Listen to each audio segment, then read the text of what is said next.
Sound speeds. And as a professional boom operator, I could talk to you for hours on end about boom poles. Trust me, I can. However, I'm not going to do that in this video. No, I'm going to try to keep it relatively short for the casual user and people that just want information and then to leave relatively quickly. However, if you want a deeper dive, watch my Building Better Boom Operators series video, which is about 51 minutes long, and I go into greater detail there. But for right now, let's go ahead and establish that this is in no particular order. Let's get into it. As with anything in the world, if you have a limited budget, and budget is number one, you're probably not going to find a more premium boom pole in your price range. Let's say your budget is $100. Well, you're probably going to find manufacturers within that price range that are going to cut certain corners. Like, for example, Newer. This boom pole here is not made to be very quiet at handling, which is why it has foam on the outside. The cable is nothing to write home about, and the connector is a step above garbage. And let the truth be known, it is basically a glorified monopod that you would use for a camera, rebranded as a boom pole. But it at least works. And granted, this is probably about 11 feet long. Now, for around $100, you could get yourself a K-Tech Arrow, and that's going to be much better quality because K-Tech is a company that makes very premium boom poles, and they're putting a lot of that manufacturing and know-how into making a more discount version of it. Now, if you're interested in probably getting even a better deal, then consider consigned or used boom poles. Look in online professional forums for used gear. And another website that you might want to consider is True Audio, TREW audio.com. In their used section, look up boom poles.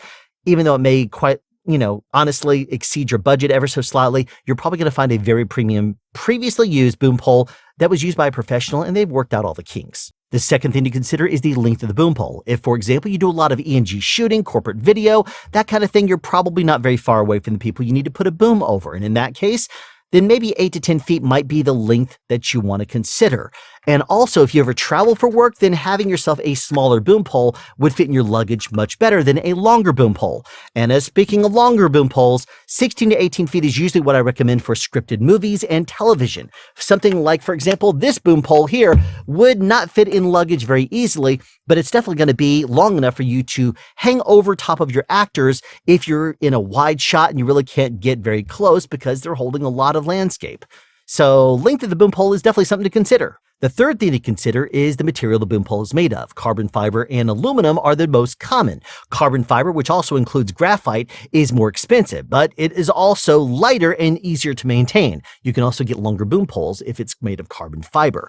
If you are looking for a more inexpensive boom pole, then aluminum is going to be your option. It is definitely heavier and it's extremely cold in the winter, but hey, it is at least a boom pole that you can get that is more premium made. The fourth thing to consider is the finish of the boom pole. These are both carbon fiber booms, but notice this one has more of a matte finish and this one has more of a glossy finish. Depending on your hands and if it's drier or if it's more oily, if you like booming with gloves on, if you have a lighter touch, if you have a more death grip, depending on your hands and the way that you use them on a boom pole, one of these may be better than the other. And there's a lot of different brands of boom poles out there with different finish, and I strongly recommend you putting your hands on booms and experiencing them with weight on them. So get yourself a Zeppelin or try it with some weight on there and see which one you like better and which one feels better in your hands. The fifth thing to consider is the flex or handling of the boom pole. If, for example, you're using a more flexible boom pole and you're doing a walk and talk and you're not the most smooth, then it's going to absorb a lot of your hand movements while the microphone itself moves very little because most of that spring is going to be absorbing some of that movement. If you have more of a pencil straight boom pole,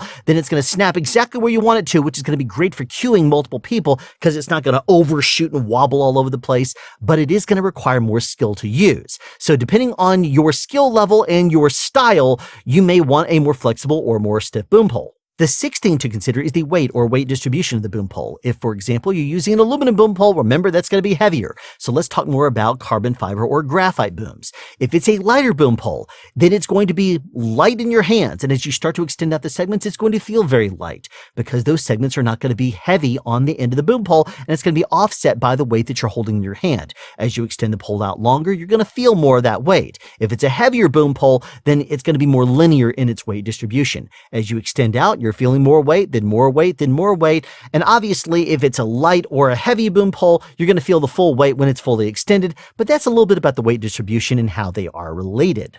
The seventh thing to consider is the width of the boom pole. If you have very big hands, you might want to have yourself a thicker boom pole to hold on to. If you have smaller hands, you might want to have yourself a thinner boom pole to hold on to. That's not a rule of thumb, just something to consider. Definitely, you want to hold a boom in your hands and see which one handles best with the way that you like to hold the boom, because in some positions, and depending on how you hold certain booms, you can't do all moves the same way. So you might need to modify your technique on a bigger pole than with the smaller one, or vice versa. The eighth thing to consider is your cabling options. If, for example, you put a transmitter on the microphone into your boom pole, then no problem.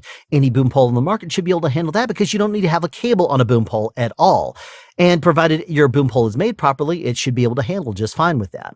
However, if you run a cable from the microphone all the way to your mixer, or you put your transmitter on the opposite end of your boom pole, the butt end of it, then you need to have some sort of cable management going on that boom pole. Either internal straight cable, internal coil cable, or externally wrapped coiled or straight cable.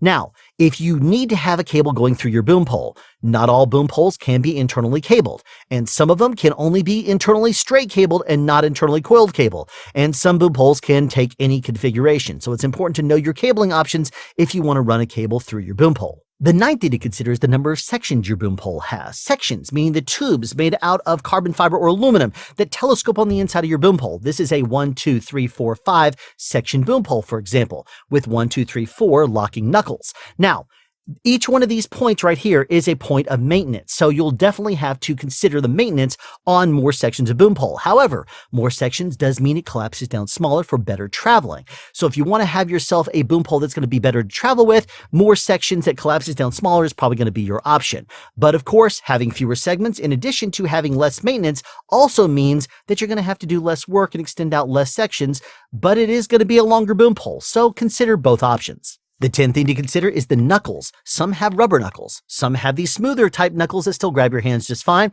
and some have more scratchy knuckles that you can even file your nails on.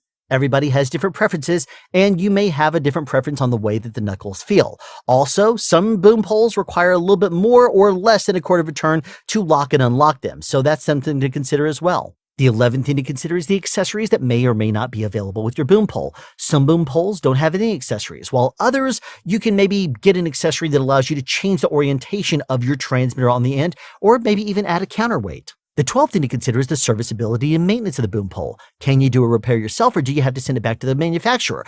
Can the manufacturer even accept the boom pole to do a repair? Some of them you can't. What if you want to just maintain the boom pole and keep the carbon fiber and segments in good working order? Can you get yourself a repair kit, or can you use over-the-counter products to help you do that? What if you want to convert your boom pole from internally straight or coiled cable to the other configuration? Can you get an accessory to do so? What if you have a segment break? Can you even get a replacement segment for that boom pole? Some boom pole manufacturers are not even in existence, and some boom poles are discontinued. So what are your options here? The 13th thing is customer service. Some manufacturers are outstanding at their customer service, and some don't know you exist no matter how much you buy. If you call the manufacturer, do they answer the phone? If you send them an email, can you expect a timely reply? If your boom pole is broken when it arrives to you, do you have to send it international for $200, or is there a local option and they might even pick up the cost? The 14th thing is manufacturer reputation. Not exactly customer service, but kind of related. Some companies are great at everything they make.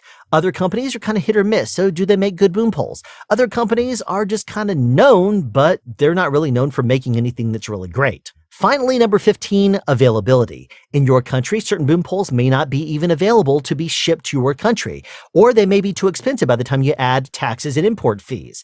And in some countries, you might have to go through a middleman, like for example here in America, dealing with ambient, you have to go through Reading Audio to help import them. While here in America, you do have K-Tech and PSC, which are American brands. So availability may be something you have to consider. Hopefully, this gives you some things to consider and some insight when you are buying a boom pole. Thanks for tuning into this episode of SoundSpeeds. Be sure to tune in the future for more deep dives, inside tricks and tips, and sound advice.